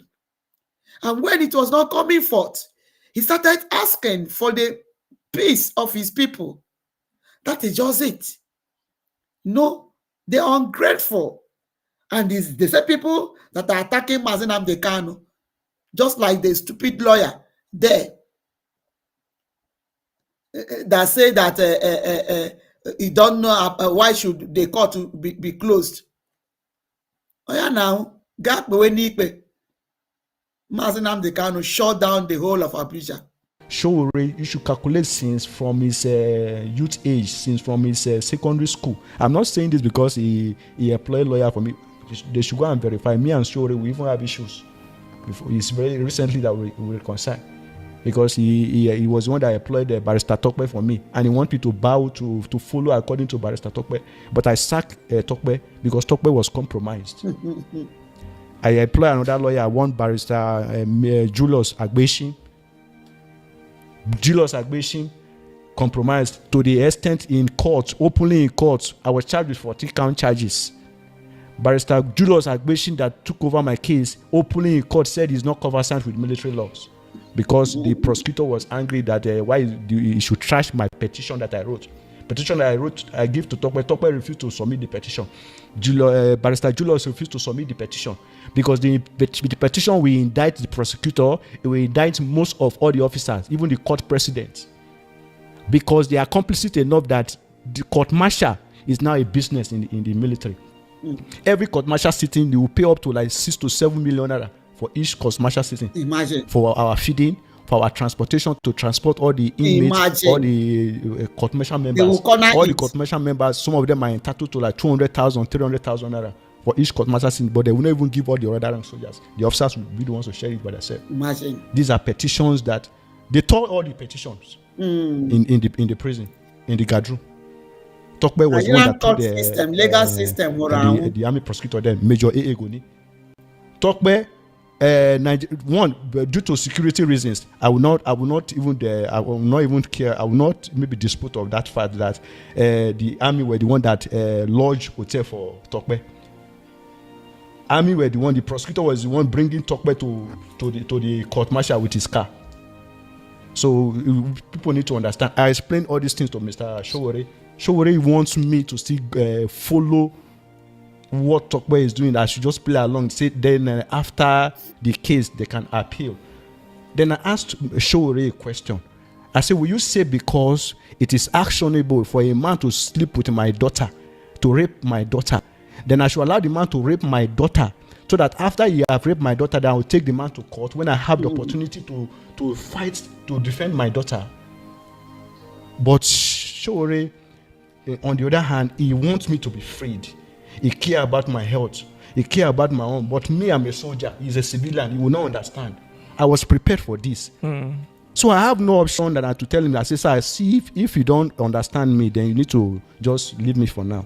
That was how I just cut the call. He was hungry and everything. So I stayed my ground. If so, when I was even released, I tried everything possible, but we have apologized and we are together. We have reconciled. So I just want to let you know the kind of person I am. I don't have permanent friend. I don't have permanent enemy. Even you as we are now, if you do something wrong, I'll tell you. And if you don't take the address, if you don't take my correction, then I know that we cannot be in the same boat, because I'm prone to corrections. If I fail, if anybody that is afraid to fail, then it's not a human being, because we are of mortal body. We must fail. We were born into this world as foolish. We were born into this world as a child. We were grown up, mentored by our parents. So if you want to be proud through your parents, not through your own self. Let's expose Nigeria. You mentioned to me that your wife was arrested atrocities. as well. Yes, sir. Why was she arrested? She was arrested because I refused to comply. I refused to be compromised. So because, first of all, they thought my actions were political. They thought I was paid by the opposition, PDP. To make that video? Yes.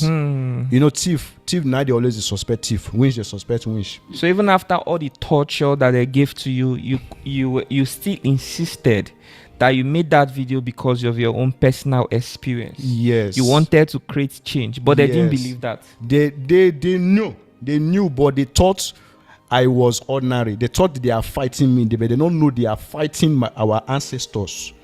So they went to pick up your wife. When they picked her up, can you tell the viewers what happened? Why they picked my wife was, first of all, they thought PDP paid me. So they went to my account. Before they want to go to my account, I don't know, maybe they called to confirm. Maybe they did not see anything in my account.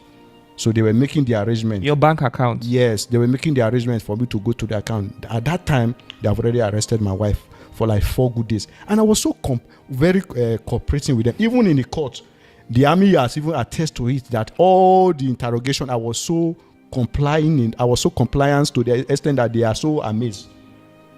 But to my greatest surprise, because why I complied is that I told them when they wanted to even want me to de-encrypt my phone, I told them, Oga, I am entitled to legal representation, legal representative. I have my lawyer needs to be here before I open my phone because of security consciousness, so that soldiers will not be fall victims. Because I know soldiers are communicating with me. Soldiers, maybe most of the videos I post to soldiers, some group also. So those soldiers will not be arrested. I know the military, but they promised me. They vow one useless. I'm sorry to use the word, but I'm just locked. I just want to be free. I'm a free man. This man is a lieutenant colonel now. Umar is now the acting legal service commander at Sokoto now. He refused. He promised me that I should not worry. That I said I want to speak with my wife. I want to speak with my lawyer. They promised me that I'm going to speak with my wife and my lawyer, but I should cooperate with them. So I gave them my phone. I don't have anything to hide. So you gave them your phone and password? I de-encrypt it. I removed it from password, my Facebook, my WhatsApp, everything. They went through it. Now I just want to let you know, in this their interrogation, there is what we call extraction. They have one gadget They call it extraction. Once they insert it on your phone, any message you delete for like 1 year, they will retrace all back. Wow. So they recheck everything. They did not see anything to connect me with any politicians. That was when they understand truly that I was truly patriotic and I was truly serious. But what they failed to understand, that I was divinely involved. I was spiritually involved in this. These were not ordinary. I used to see my dead colleagues crying to me, sending me messages before I even did this video, that I should help them, that they are going to fight, they are going to defend me. I used to see even some of my late ancestors, my uncles, my brothers, my loved ones. I used to see them in the dream. There was a time I even fell into a trance. It's not a dream. I've experienced trance like 3 to 4 times in my life. My second trance was before I made this video. I just did small little vegetation because I love gardening. All this. So after my little walk, I just sat on my bed. Before I know, I don't know how to explain it. It's not like you are sleeping, but all of a sudden you just see yourself somewhere. So I met a man. The man asked me, I was on my full uniform dress, and the man asked me, how do you feel? I said, nothing. He said, how do you feel putting on this uniform? And yet people are crying, you cannot defend them. Are you aware they are the one paying you salaries? I felt the ground to open. I felt I was in big problem. But I summoned the courage. I said, but I'm just a last corporal. I wish I'm a general. Then that man said, okay, go and look at the vow you took, and you know your potentials. That was when I came out of that trance. Then I took my time again. I went to the vow we took. I don't know if I have the time. Let me just give you a little clue about the vow. One, he said, my honor is my faith. I vow my faith in Nigeria. The supremacy, take note of that. The supremacy of the Constitution, our heritage and liberty. To defend Nigeria, take note of that again, everywhere, whether social media, anywhere. To defend Nigeria everywhere.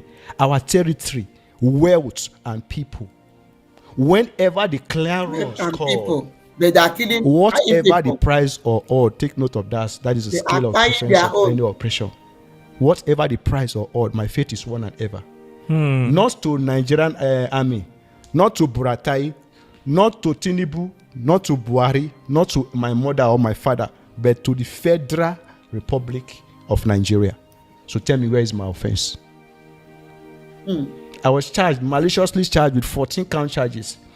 Okay, because I sacked Barrister Tokbe, because I sacked Barrister Julius Agbeshin, I was forcefully, because I declared openly in court when Barrister Julius said it's not conversant with military law. I said, my lord, what am I doing? I will defend myself because I'm entitled to self-defense. And they say, okay, are you sure of this? Yes, and I quote the law.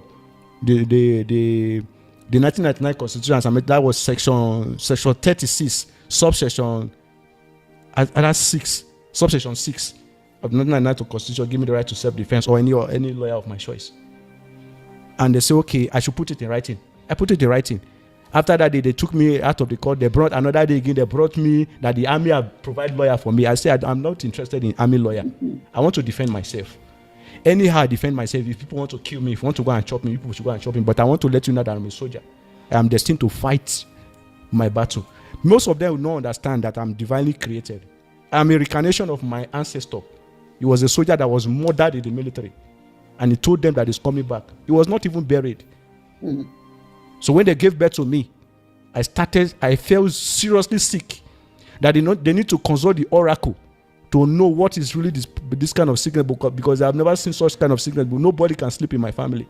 Before they now understand, okay, this is what happened. They now discover that my uncle that died was the one that came back, and they did not do his burial then. So they need to honor his burial. So before they need to bury me, do the burial, I will not be in the community. I and my mother went to the bush for 24 hours. Mosquito and everything before we came back after the burial.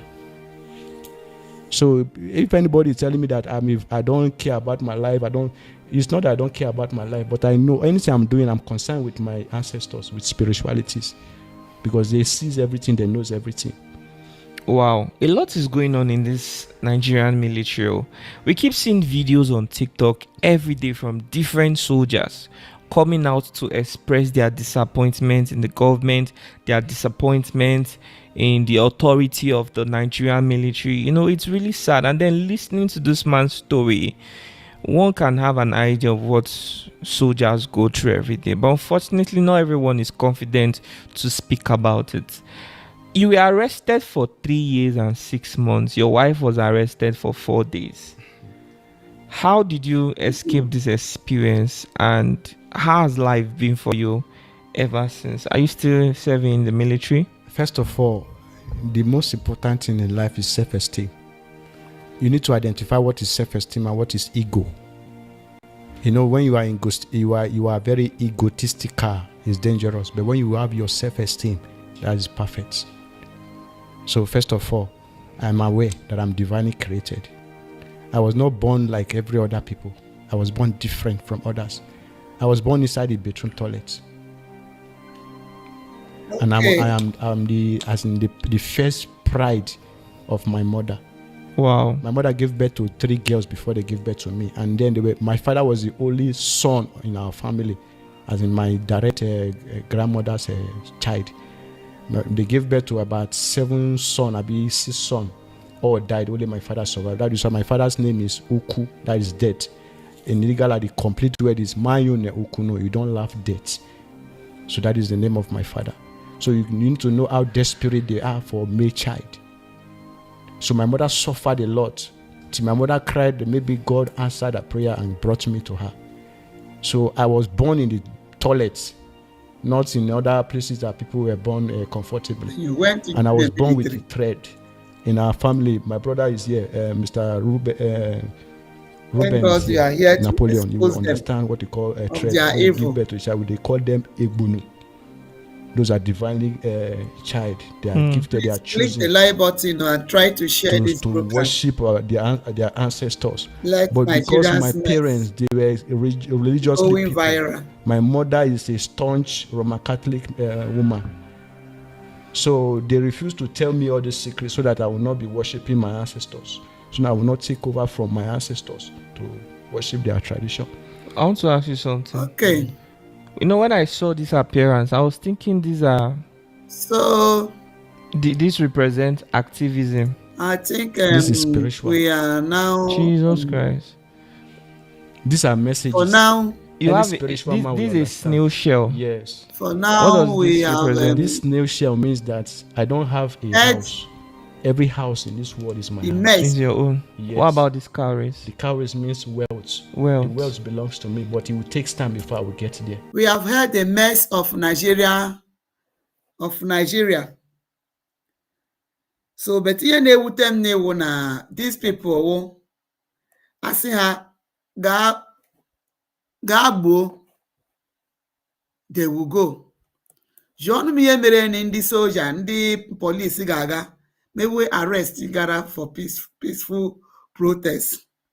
May we arrest Bawa tear gas, Bawegbe. The same people, the same Hanata.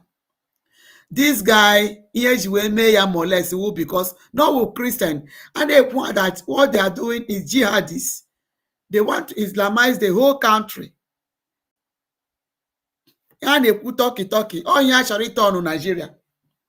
Mana anyị nwa ụmụ chukwasị mba anyị ajụ. We Biafrans, we have a God whom we are serving, the living God, through Jesus Christ. So we cannot go to worship what we don't know. Problem. So they maltreated him. He has said it here because he was a Christian. Right? Because he was a Christian. And when in the prison, he was reading his Bible. We saw the other man, how they would just, Nigerian legal system, you are reminding somebody in prison without hearing what that person said. You just ask that person, are you guilty or not? Also, I am not guilty. Is he going to put him in the prison?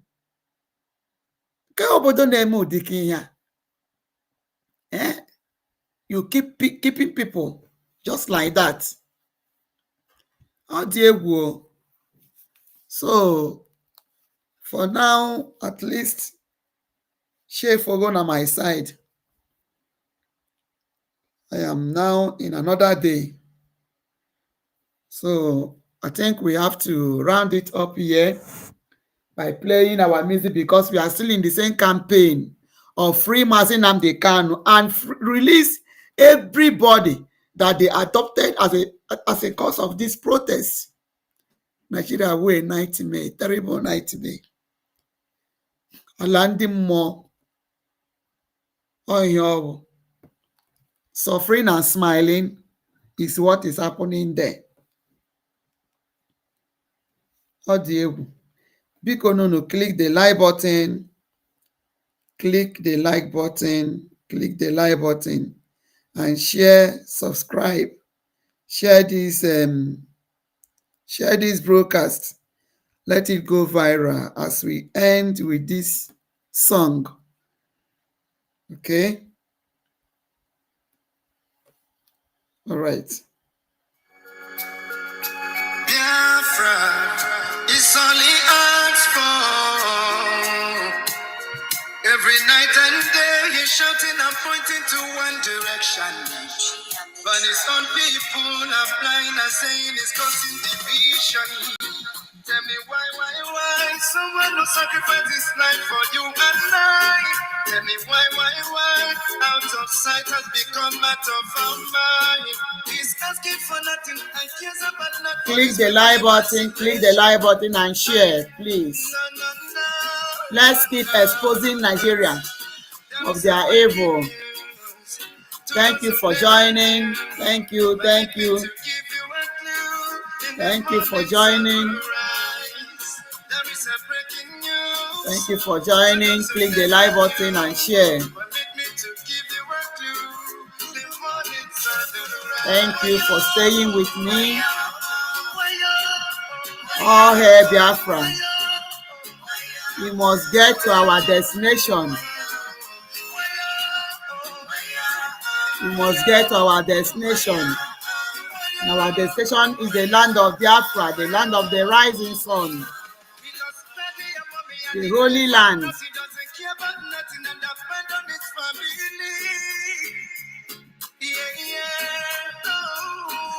We will build our nation.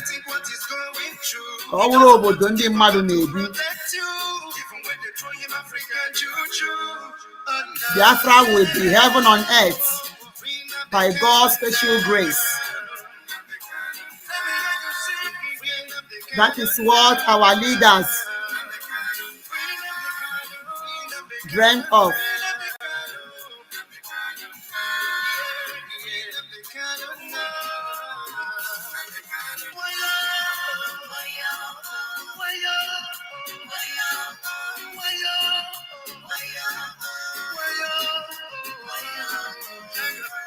You hate him because of envy. We love him, this one and only. We follow him because he's ready to die for the freedom of his people. Whatever he said, it's a prophecy. Take it on your living letter, you believe. He's so fanatical and ever ready to die for the freedom of his people. There is a breaking news to those who never knew. Permit me to give you a clue. In the morning sun will rise.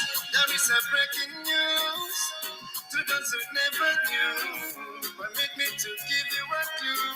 The morning sun will rise. Free Nnamdi Kanu now. Free Nnamdi Kanu now. Free Nnamdi Kanu now.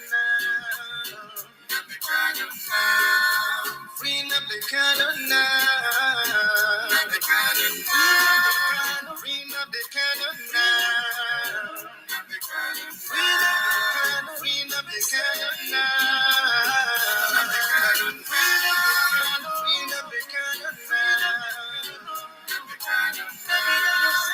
Everybody know my job is singing.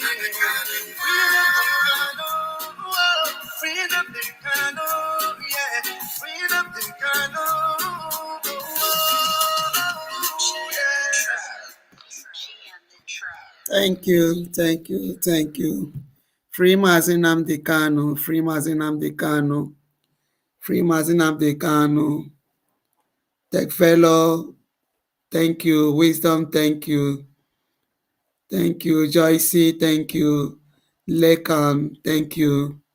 Neto, thank you. Shinenye, thank you. Thank you all, Best Biafra. We move. All hail Biafra.